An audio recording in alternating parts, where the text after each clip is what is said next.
Transgender ফেতনার বিরুদ্ধে আমাদের সাধারণ মুসলিমের করণীয় কি?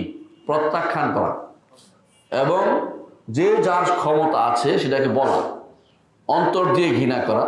যদি আর একটু বেশি ক্ষমতা থাকে অবশ্যই মুখে বলবেন, সাবধান করবেন এবং এর বিরুদ্ধে অবস্থান নেওয়া। এটা হচ্ছে মানব জাতিকে ধ্বংসর একটা ফর্মুলা ছাড়া কিছুই নয়। আচ্ছা, একটু যদি চিন্তা করেন, আপনার ছেলেটা যদি বলে আমি মেয়ে, তাহলে যদি কেন ওর কাছে বিয়ে দেয়, কি হইলো বলেন তো? কি কঠিন অবস্থা! এরা সমকামিতা আর কিচ্ছু না। এরপরে যদি কোনো হোস্টেলে যায় বলে যে হ্যাঁ ছেলে যায় বলে আমি তো মেয়ে হোস্টেলে আমার থাকতে দেওয়া হবে, কি হবে বলেন তো?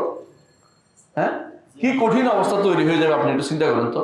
আচ্ছা, ধরেন সবকিছু বাদ দিয়ে কাটাকাটি করে সে একটা কিছু একটা হয়ে গেল, নাউজুবিল্লাহ। এর পরবর্তী বাচ্চা কোনখান দিয়ে হইবে না বলেন তো? কি করতেছে তারা এগুলি মানব সভ্যতাকে ধ্বংস করার জন্য। এর চেয়ে মারাত্মক কোন প্রবণতা আমার জীবনে চোখে পড়েনি বা আমার মাথায় আসতে পারেনি। আমার মনে হয় এই জিনিসটা যে লূত আলাইহিসসালামের কারণে যা ছিল, এর চেয়ে মারাত্মক প্রবণতা নিয়ে আসছে।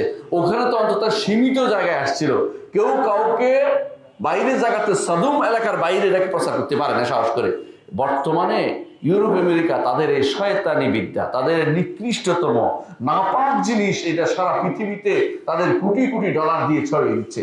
আপনাদের উচিত হবে যারা এটা বলবে তাদেরকে বয়কট করবেন, যারা এগুলি সম্পর্কে কথা বলতে তাদেরকে বয়কট করবেন, ওই লোকগুলিকে বয়কট করবেন। ওদেরকে আপনাদের ক্যাম্পাসে ঢুকতে দিবেন না, বাড়িতে ঢুকতে দিবেন না।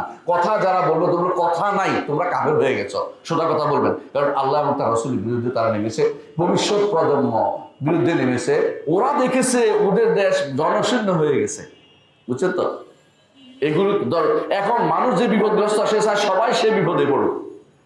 এখন চায় আমরা যেন মুসলিমরা যেন এই বিপদে পড়ি, মুসলিম সংখ্যা যেন কমে যায়, মুসলিম জনসংখ্যা যেন না থাকে। এরপরে তারা শয়তানি করে বাদরামি যা ইচ্ছা তা করবে। এই জন্য এদেরকে আপনারা অবশ্যই অবশ্যই আপনাদের কাছে অনুরোধ থাকবে, যে যেখানে পড়েন, যে যেখানে আপনারা আছেন, প্রতিরোধ করবেন। নিজের যতটুকু ক্ষমতা আছে মুখে বলবেন, জনগণকে আপনারা সবাইদেরকে বুঝাবেন। এবং সেখানে কোনো অন্যায় কেউ করতে আসলে বলে এটা পড়া যাবে না। আপনাদের যে সমস্ত বইতে, যে সমস্ত প্রতিষ্ঠানে এই জিনিস পড়ানো হচ্ছে, যেসব এই জিনিসকে খাটো করে দেখানো হচ্ছে, এই জিনিসকে কোন রকম মানানসই করে হচ্ছে, ওই বই পড়া যাবে না, ওই প্রতিষ্ঠানও পড়া যাবে না। মনে থাকবে, সে সরকারি হোক বা সরকারি হোক, মাদ্রাসা হোক, স্কুল হোক, যেখানে ট্রান্সজেন্ডার কি ইস্যুকে আপনাকে গা শোয়া করে দেওয়া হচ্ছে, ওই প্রতিষ্ঠানের সন্তান পড়ানো যাবে না। নাহলে কি হবে, আপনার সন্তান এক সময় এটা দ্বারা আক্রান্ত হবে। কারণ ব্যাধি সংক্রামক, স্বাস্থ্য নয়। আপনি ভালো করে জানেন। আল্লাহ আমাদেরকে হেদায়েত দান করুন। وقل جاء الحق وزهق الباطل إن الباطل كان زهوقا